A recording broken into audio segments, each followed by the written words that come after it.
BJP और JDU के रिश्तों को लेकर एक परसेप्शन रहा है कि रिश्ते तल्ख रहे हैं, लेकिन उमेश कुशवाहा जी के घर पर और हमारे साथ सर आ गए हैं, जेडीयू के प्रदेश अध्यक्ष हैं।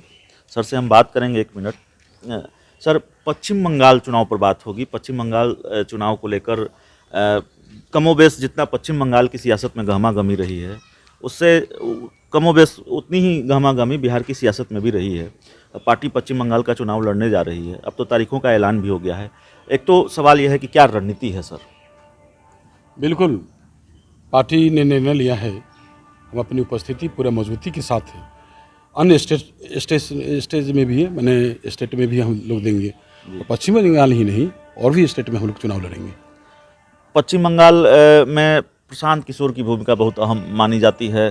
प्रशांत किशोर ममता बनर्जी के रणनीतिकार की भूमिका में हैं और साफ तौर पर बार बार ये चैलेंज कर रहे हैं बीजेपी को कि आपको दहाई का आंकड़ा पार करने के लिए बहुत मेहनत करनी होगी।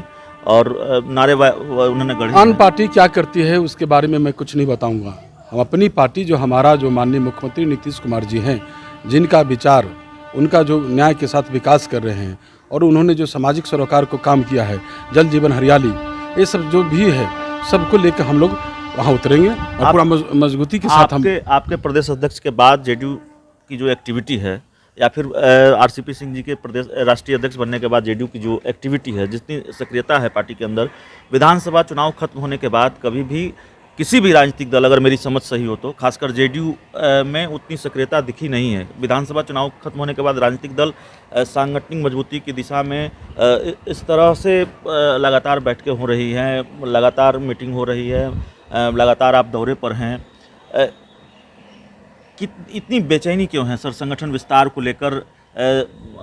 अब जब सरकार का गठन हो गया है, विधानसभा चुनाव खत्म हो गया है। बेचैनी नहीं, माने ऐसे हम कहना चाहेंगे कि जो विधान सभा का चुनाव हुआ, जो परिणाम आया है, उस परिणाम को हम लोग ने उस चुनौती के रूप में अपना अवसर के रूप में हम लोग बदलेंगे और उसको चुनौती को अवसर के रूप में संगठन को धारदार बनाने के लिए, संगठन को मजबूत करने के लिए, ढांचा को, संगठनात्मक ढांचा को मजबूत करने के लिए हम लोग यात्रा कर रहे हैं और उसका काम कर रहे हैं। आज भी आप नालंदा जा रहे हैं? बिल्कुल, जो हम नालंदा के कार्यकर्ताओं ने वहाँ बैठक आयोजित किया है, उस बैठक में भाग लेने जा रहे हैं।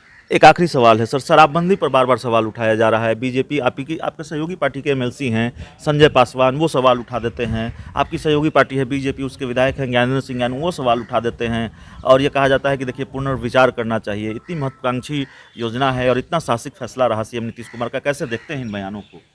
आप तो इस बयान पर तो आम जनता से पूछेंगे, जाके महिलाओं से पूछिए कि इतना लोगों में आक्रोश रहता है। लोग एकदम जो शराबबंदी लाया गया है, इसका पूरा सब जो महिलाएं हैं, खासकर सभी वर्ग के लोग, सब लोग समर्थन में हैं कि ये बहुत अच्छा कदम माननीय मुख्यमंत्री जी के द्वारा लाया गया है शराबबंदी। और जो भी सामाजिक कुरीतियाँ हैं, शराबबंदी ही नहीं, दहेज प्रथा, बाल विवाह, उसको हम लोग ख़त्म करने के लिए अभियान चला रहे हैं और लोगों को जागृत कर रहे हैं। तो देखिए, हमारे साथ जेडीयू के प्रदेश अध्यक्ष उमेश कुशवाहा जी थे, बिल्कुल साफगोई से अपनी बात रखते हैं और जो बड़ी जिम्मेवारी इनको दी गई है पार्टी की तरफ से, उसके बाद लगातार एक्टिव भी हैं। न सिर्फ पार्टी की पटना स्थित दफ्तर में पार्टी की बैठकें लगातार हो रही है इनके नेतृत्व में, बल्कि लगातार बिहार के दूसरे जिलों के दौरे पर हैं। आज नालंदा जा रहे हैं। पश्चिम बंगाल से जुड़े हुए कुछ सवाल थे। शराबबंदी को लेकर सहयोगी बीजेपी के कुछ नेता सवाल उठाते हैं, जाहिर है जवाब जरूरी था, इसलिए इन सवालों पर हमने जवाब तलाशने की कोशिश की है। इस इंटरव्यू में इतना ही। बहुत बहुत धन्यवाद।